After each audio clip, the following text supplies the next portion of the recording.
the end of Masechus Tanis that Kol HaMis'abel Yerushalayim Zocha V'Roh B'Simchasa.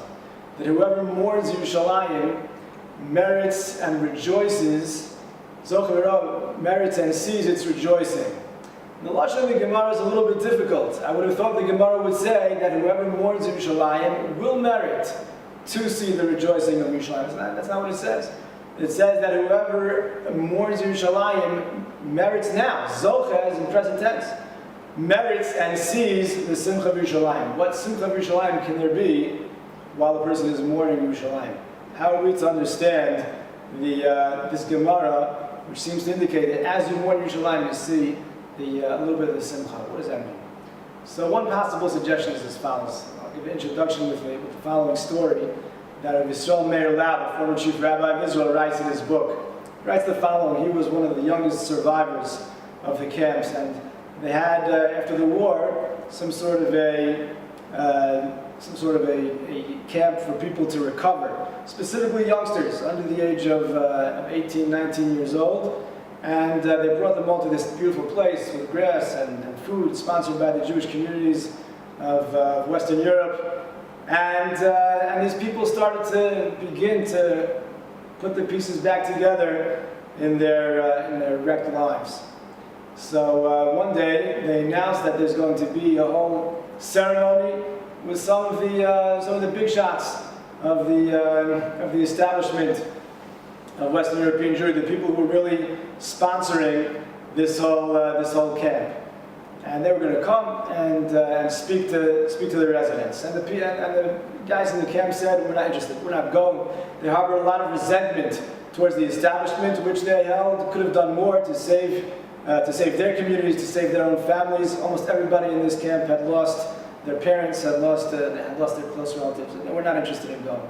And they were convinced to go ahead and to sit there, and they did so. And the speakers got up, and they wouldn't even look, they wouldn't even make eye contact with the speakers. They were angry and they were bitter.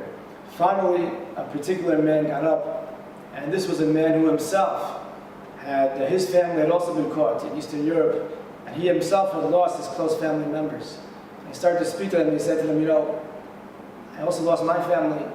I can relate, I can understand. And he cried. As he was speaking, he started to cry. And slowly, as a minute went by, some of the members of the crowd also started to cry. And then a wave, all the people in the audience, all these members of this camp, they were all crying. They were all crying. And then one of the leaders of the members of this camp, of the residents, got up to the stage and he said, I want to thank you. I want to thank you. He said, this is the first time that I've cried in years. I lost my family. I saw terrible atrocities. I wasn't able to cry. It was a defense mechanism. The only way I could deal with the pain was to shut off. I was dead, emotionally dead. And now that you have inspired me to go ahead and to cry, so I know that I'm alive. And one day I'll be able to also laugh again. If I can cry, I'll be able to laugh. So perhaps that's one possible understanding of this Maimer Chazal. A person who's able to mourn, a person who's able to feel sadness on this day of Tisha B'Av, to recognize what we've lost. So a person who is able to be misabel, he's alive. He's spiritually not dead. There's some life here. And a person who's able to sense that he's able to mourn his sadness of that, it's a sad day. It's not that it's not a sad experience, but at least it gives a little glimmer of hope. That just as I'm not dead, I'm alive spiritually. So I'm able to be misabel, I'm able to mourn, so hopefully I'm also able to see the simcha as well. When we're alive, so then we're alive to the full gamut of the religious experience. That includes both the Avelis and Bezras Hashem, also the simcha. Just that recognition, the realization that we're alive, that itself is a cause for some degree of nechama, or realizing that there will be a nechama.